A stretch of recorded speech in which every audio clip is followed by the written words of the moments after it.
तो power BI के अंदर डेटा को हम कैसे देख सकते हैं, साथ ही डेटा को हम कैसे एक्सपोर्ट कर सकते हैं। अभी एग्जाम्पल के लिए, जैसे ये हमारे पास एक चार्ट क्रिएट है, ये रिबन चार्ट है।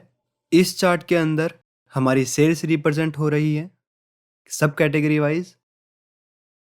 अब 2014 के अंदर जो हमारी सेल्स हैं फ़ोन की, उसकी वैल्यू यहाँ पर हमको शो हो रही है। अब हम देखना चाहते हैं यहाँ पर ये वैल्यू कैसे आ रही है।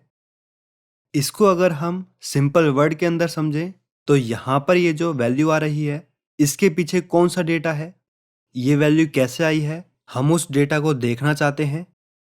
तो जिस भी डेटा पॉइंट को हम देखना चाहते हैं वहाँ पर हम आ जाएंगे, राइट क्लिक करेंगे।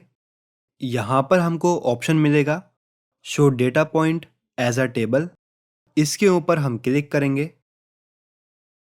जो हमारा डेटा होगा वो यहाँ पर हमको शो हो जाएगा।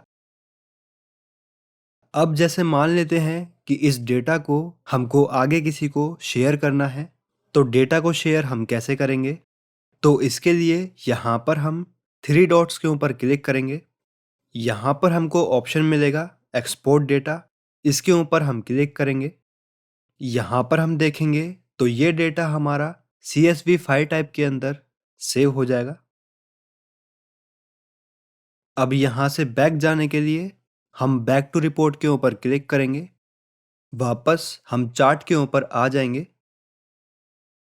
अब मान लेते हैं आप इस रिपोर्ट को कहीं पर शेयर करते हैं, तो जो भी एंड यूज़र होगा वो भी सेम ऐसे ही डेटा को व्यू कर सकता है।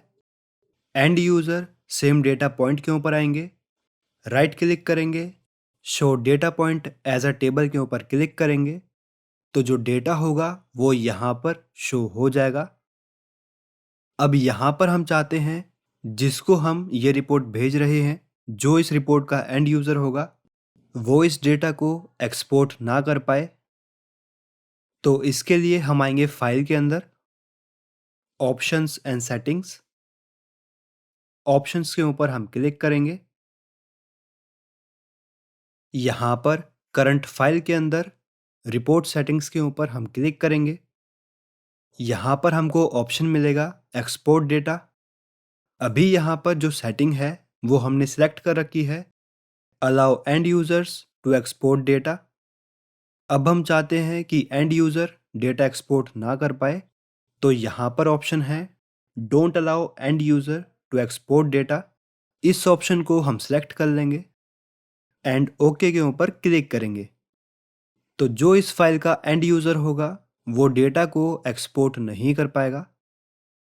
तो इस वीडियो के अंदर हमने जाना है डेटा को व्यू और एक्सपोर्ट हम कैसे करते हैं।